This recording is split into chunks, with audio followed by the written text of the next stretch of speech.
So coming up here is a fairly extended section that was in the original cut, where we had a scene where Enda first was in the dining hall, or the mess hall if you like, and we met Bonzo early on and saw the way these young people are fixated on these games that they play on the boards and so on. There you meet Fly Molo, even a brief moment with Petra for a second. There we are, and here comes Bonzo's ego, always the guy who has to win, win, win and show off about it. Tremendous amount of ego for this young Napoleon, and Enda just taking it all in and trying to figure out what on earth kind of world have I landed in. This notion in the military of not looking into the eyes when you're a new recruit, not looking into the eyes of a senior trainee or an officer initially, is just designed to humble you and keep you humiliated as you are sort of drummed down into being a nothing from which they can build you up.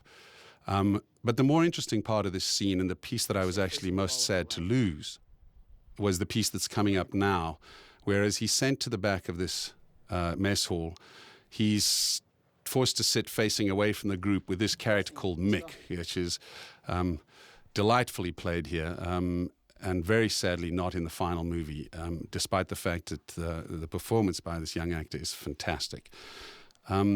And what I found really compelling about this scene was it spoke to a section, a theme in the movie of leadership and the various ways that people respond to the challenge of being asked to lead in a military situation, and for that matter in any organization.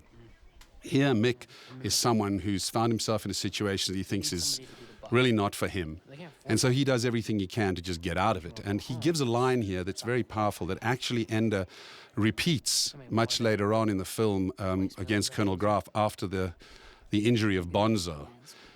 He says, you know, if you don't like it here, stop cooperating. What are they going to do? Spend millions on a loser? And Enda's horrified that this guy should have so little interest in doing what needs to be done to help in the war effort, if you like.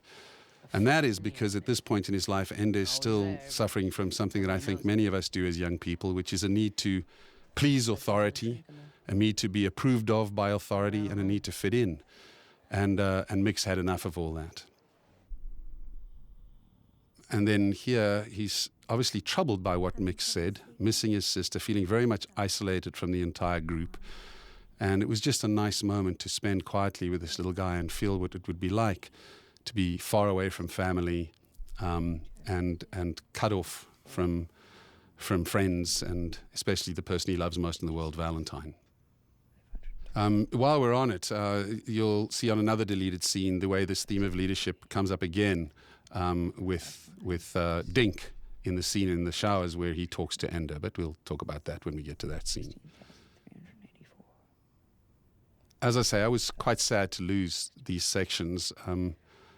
My original cut was about 15 minutes longer than the final cut that the studio finally approved, and you can hear from my voice that I'm still not sure whether I should perhaps have fought harder for some of these scenes to stay, but I'm really pleased that they're here on the DVD for you guys to see.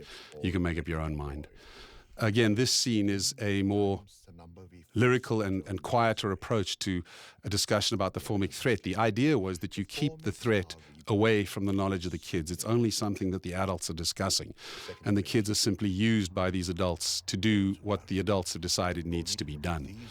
So forgive the bad previs here. You obviously know from the real film that the image here became something much stronger and does appear in the scene where Sir Ben Kingsley Mazer Rackham shows Enda what the formics look like.